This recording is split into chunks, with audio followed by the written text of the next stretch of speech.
Au nom du Père, du Fils et du Saint-Esprit. Amen. La paix de Jésus soit dans votre maison, sa paix et sa joie. Alléluia.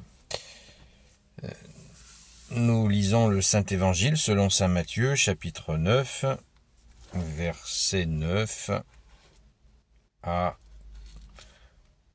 16, je ne sais pas, nous allons voir.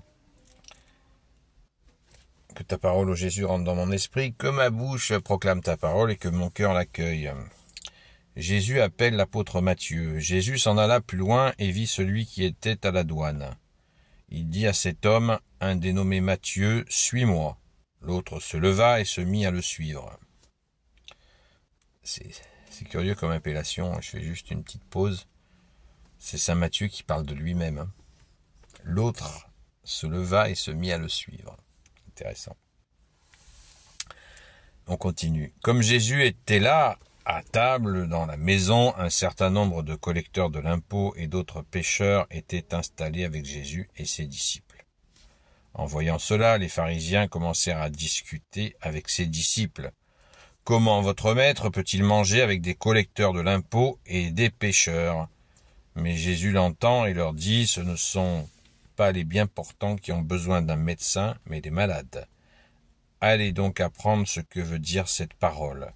C'est la miséricorde que j'aime, non les offrandes. Je ne suis pas venu, moi, pour appeler les justes, mais les pécheurs. » Alléluia. Merci Jésus. Eh bien, c'est extraordinaire parce que cette parole, nous avons tendance à l'oublier. C'est la miséricorde que j'aime, non les offrandes. La fameuse miséricorde. Ben, j'en parlais hier, et bien c'est parfait que ça revienne aujourd'hui. Là, c'est pour l'appel de saint Matthieu. Donc,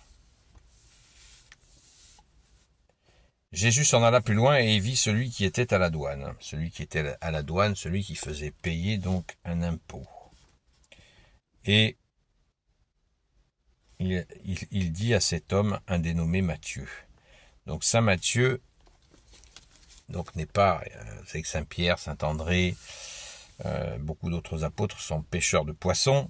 Lui, il est à la douane. Donc Jésus appelle plusieurs catégories de gens. Ça, je pense que c'est important à noter. Mais le point central de cette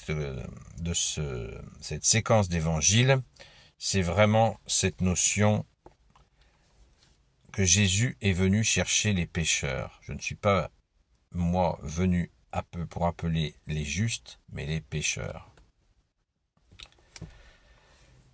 Donc, cet appel des pécheurs, il est vraiment central dans la compréhension de la venue de Jésus. Merci Jésus d'être venu appeler les pécheurs que nous sommes. C'est assez facile en fait, puisque nous sommes tous pécheurs. Mais on voit que les pharisiens ne se sentent pas concernés par les pécheurs. Manger à leur table. Jésus est venu manger à leur table. Et ça leur plaît pas. Comment c'est possible que Jésus, qui donc était reconnu comme un homme religieux, pour les gens de l'époque, il ne savait pas qu'il était le Messie unique, le Christ, le oint du Père, le Fils de Dieu, il ne le savait pas. Et là, on est toujours dans le début de l'évangile, ils ne le savent toujours pas. Donc, ils ne comprennent pas que quelqu'un qui a ce niveau d'érudition, de connaissance de la religion, puisse se mélanger avec des gens qui considéraient effectivement comme impurs, etc. Ceux qui récoltaient l'impôt pour les Romains. Il y avait vraiment un rejet des pécheurs, des gens de mauvaise vie, etc., etc. Alors que la religion, déjà à l'époque, enseignait la miséricorde. La préférence de la miséricorde aux offrandes. Ça, c'est très important. Dans l'Ancien Testament, c'était déjà mentionné et Jésus fait ce rappel, et ce rappel existe dans l'Ancien Testament. le rappel de la préférence de la miséricorde à l'offrande. Alors j'insiste encore, qu'est-ce que c'est que cette miséricorde plutôt que l'offrande? Jésus le dira d'une autre manière, si tu as une dette, si tu as une rage envers quelqu'un, et que tu veux porter une offrande donc à Dieu, eh bien Jésus dit pose ton offrande dans un coin, va te réconcilier avec ton frère et ensuite reviens avec ton offrande, la porter à Dieu. Miséricorde. Miséricorde. Viens, tu fais des dévotions, des prières, et tu as l'occasion de te réconcilier avec quelqu'un ou d'apporter du bien à quelqu'un, eh bien, les actes de miséricorde. C'est ce qui se passe souvent d'ailleurs pendant que nous sommes en carême. Nous avons une tendance à nous mettre en mode ouais, je vais faire un jeûne, patati patata. Non, c'est pas ça le carême. Justement, le carême, c'est la conversion. Conversion, comme dit saint Paul, circoncision du cœur. Hein, tourner, se convertir. Pendant le carême, il y a une conversion. C'est cette conversion et c'est cette augmentation de la foi, de la confiance en toi, Jésus, en l'évangile, en ton saint évangile. Voilà. Voilà ce qu'il y a à faire. Et ça rejoint cette notion de miséricorde qui est préférée par Dieu, Père, Fils et Saint-Esprit, à l'offrande. C'est très très important. Et c'est bizarre, comme c'est bizarre. Nous avons une faculté assez développée à l'oublier, que Dieu aime la miséricorde. Alors on va gratter un peu pourquoi Dieu aime la miséricorde. Pourquoi Jésus t'aime la miséricorde? Pourquoi ton Père aime la miséricorde? C'est le même enseignement. Hein. Le Père, le Fils et le Saint-Esprit. C'est le même Dieu. Amen. Merci Jésus.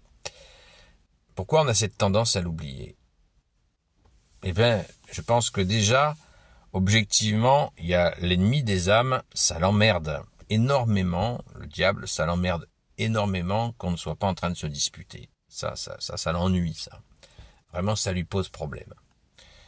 Et bien sûr, nous sommes tout le temps, toute la journée, en train de prier, des fois même la nuit, à demander à Jésus de régler nos problèmes, les uns envers les autres. Alors quand nous le faisons par nous-mêmes, eh ben, Jésus peut se reposer. Voilà, c'est une façon humoristique de dire que, en fait, nous faisons ce que demande Jésus, de nous aimer les uns les autres. Amen. Sans oublier le premier commandement, bien sûr, avec le deuxième qui suit. Hein. Premier commandement, tu aimeras ton Dieu de tout ton cœur, de ton intelligence, de toutes tes forces, de toute ta volonté, et tu aimeras ton prochain comme toi-même. Et la miséricorde en fait partie, bien entendu. Merci Jésus de nous y aider. Alléluia. Gloire soit au Père, au Fils et au Saint-Esprit, maintenant et toujours et pour l'éternité. Amen. Ô Jésus, toi qui peux tout et qui portes tout, je te confie toutes celles et ceux qui regarderont cette vidéo ainsi que leurs proches selon ta seule volonté. Sainte Marie, Reine des cieux, Saint Joseph, toi la terreur des démons, Sainte Marie-Madeleine, notre chère Sainte Patronne, et vous tous les saints et saintes amis de Jésus, Saint Michel Archange qui est comme Dieu, Saint Gabriel Archange, Saint Raphaël Archange, et vous tous les anges qui servez Jésus, je vous confie toutes celles et ceux qui regarderont cette vidéo. Et je vous dis, la paix de Jésus soit dans votre maison, et à très vite. Et bonne diffusion de la miséricorde. Amen. Merci Jésus de nous y aider. Amen.